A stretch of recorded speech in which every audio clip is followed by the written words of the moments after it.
This is Voice and Vision Stories, where every short story invites you into the unexplained, the unseen, or the unforgettable. Some episodes are fictional, others are based on real events, experiences, and memories. You'll always be told when truth plays a role. Listener discretion is advised. Whether you're here for mystery, introspection, or that late night chill, make this your daily story space. And if a story moves you, please subscribe, like, and leave a comment. Your voice helps shape what comes next. Now let's take a deep breath and step into today's story. Sometimes you find places, and sometimes they find you. And once you've entered them, even just once, they don't always let you go.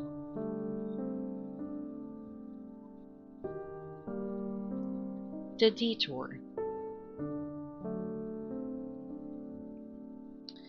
In December of 2007, a travel blogger named Emily Werk, then 34 years old, was road tripping through rural New England. Her plan was to document lesser known small towns for an online series titled Hidden in Plain Sight.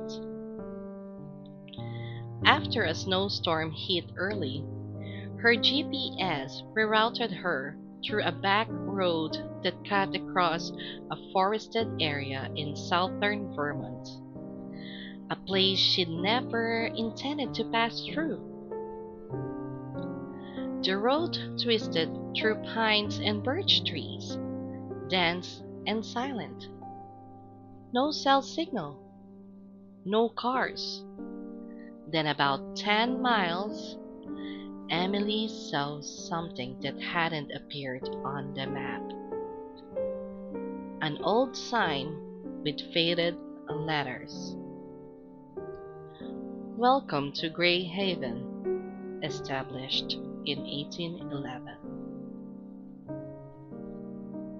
She had never heard of it. Not in travel books, not online. No population count, no signage. But just past the trees, there it was, a tiny village tucked into the snow-covered hills, with buildings that looked straight out of the 1800s. Church steeple, gas lampposts, brick houses and clapboard porches. Not a single soul outside. It was like stepping into a place time forgotten. Curious and mildly creeped out, she parked and took her camera.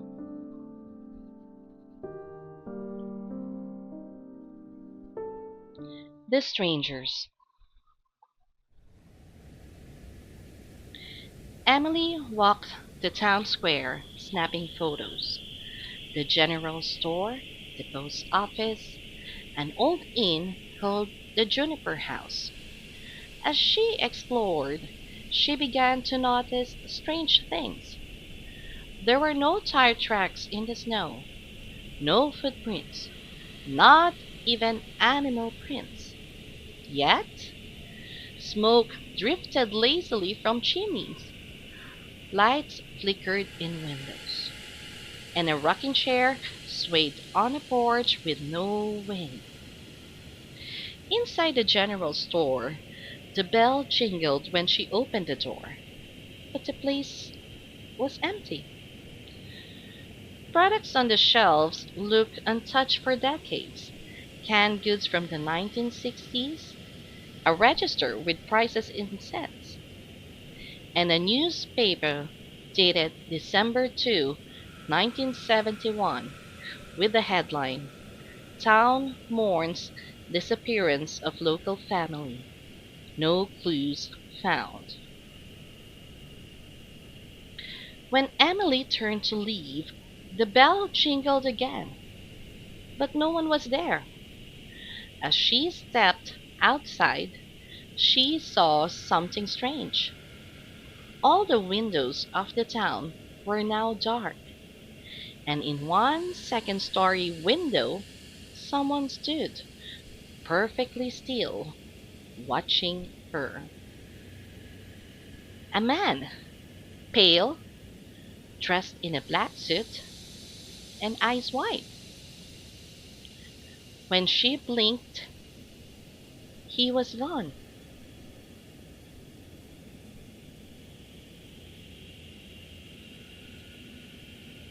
The inn.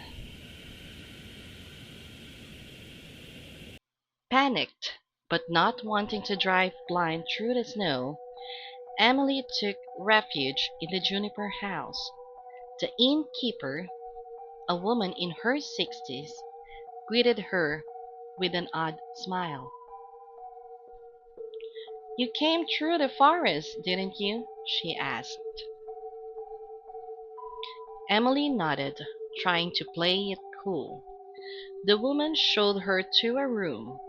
The walls were lined with vintage wallpaper, the mirror above the dresser tarnished and cracked. "You'll be safe here, as long as you don't open the mirror." Emily asked what she meant, but the innkeeper just smiled and said, "Sleep well." That night, Emily couldn't rest. She heard tapping, scratching. She covered the mirror with a towel.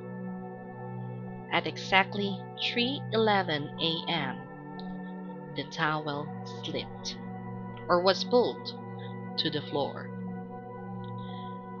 The mirror reflected not the room, but a forest. Dense trees, snow falling, a figure standing still between the trunks, staring at her through the glass. Emily screamed, but when she blinked, the mirror showed her room again. The truth about Greyhaven. At dawn, Emily fled the inn. She took photos as proof, retraced her steps, but the town seemed faded, muted. She found the road out and drove without stopping. Once she got signal, she called her sister and told her everything, then searched online. Greyhaven didn't exist. No town by that name in Vermont. But she did find a small article from a 1983 local paper. It mentioned a ghost town abandoned in the 1970s after a family of 5 vanished without explanation. The town had once been called Grace Hollow, but it was erased from official maps after a fire destroyed the town records. Survivors claimed the place was cursed. That time stopped inside its boundaries. The last line of the article said, "Visitors report seeing people trapped behind mirrors. None of them ever went back." Emily checked her photos. All were corrupted, blurred, except one. It showed the general store, and in the window's reflection, the man in the black suit.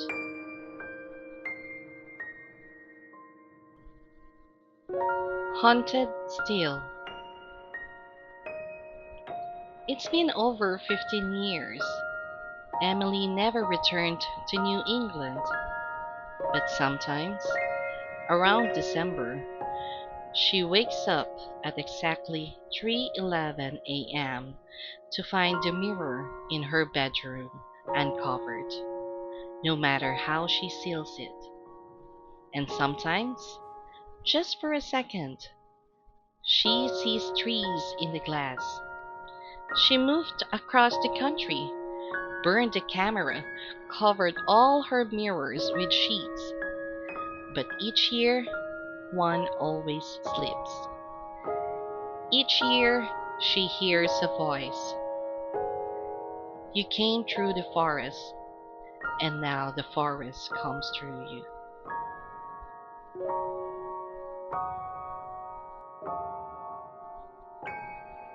There are places that falls off maps, not because we forget them, but because they don't want to be found. And if you do find them, don't look in the mirrors. Don't sleep inside, because some towns are still waiting for someone to stay.